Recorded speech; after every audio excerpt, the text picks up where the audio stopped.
સૌથી વધારે તકલીફ તો તમને બાપને મળવામાં થાય, અને તમે લોકો સૌથી છેલ્લે શું કામ પપ્પાને મળો? તેથી અભણ દીકરીએ શૈલેષભાઈ મને જવાબ આપેલો, મને કે ભાઈ, આ દેશની બધી દીકરીઓ સૌથી છેલ્લે એના બાપને એટલે મળે છે કે એને ખબર છે કે એના બાપને મળ્યા પછી બીજા કોઈને મળ્યા જેવી નહીં હોય.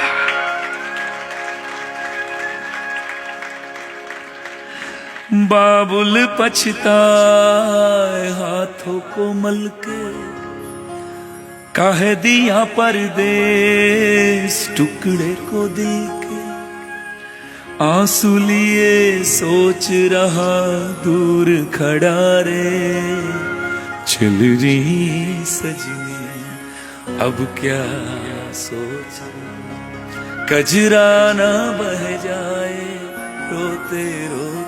પપ્પા હું જાઉં છું.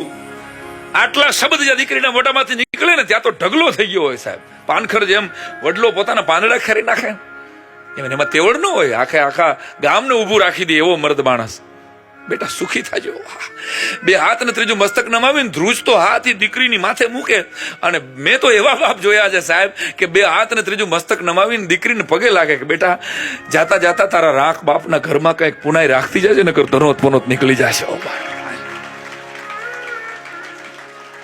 ક્યારેક એવું બન્યું હશે મેં તારા માટે ફ્રોક તે માંગ્યું હશે હું નહીં લાવી દીધો હોય. ક્યારેક એવું બન્યું હશે કે તારા માટે ભાગ લઈ આવ્યો હશે, તારો ભાઈ ખાઈ ગયો હશે. ભાવે કે ભાવે મેં તને ડૂબ્યું હોય તો મને માફ કરી જાય. આખી જિંદગીમાં મારાથી કઈ ભૂલ થઈ હોય તો આય. ત્યારે આ દીકરી 10 આંગળીઓના ટચાક્યા ફોડીને બાપને આશીર્વાદ આપે છે, પપ્પા આવું કઈ બોલો માં તમને નખમાં રોગ ન થાય, બસ એવી પ્રાર્થના કરો છો. એ દીકરી વિદાય થાય સાહેબ ત્યારે મને કહેવા દો કે દીકરીને ચિંતા હોય બાપની, ઓસ્ટ્રેલિયામાં સાસરે હોય કે અમદાવાદમાં, ખાલી ખબર પડે ને કે પપ્પાની તબિયત ખરાબ એટલે નીંદર ઉડી જાય. હજી આજની તારીખ અને ઘરમાંથી પોતાના હાહરિયાએ કદાચ 40 લાખની ગાડીમાં બેહાડી હોય, દરેક દીકરીને પોતાના બાપની ઘરે 17,000 નું લ્યુના હોય ને એનું ગૌરવ વધારે હોય કે મારો બાપ જેમ તેમ માણસ.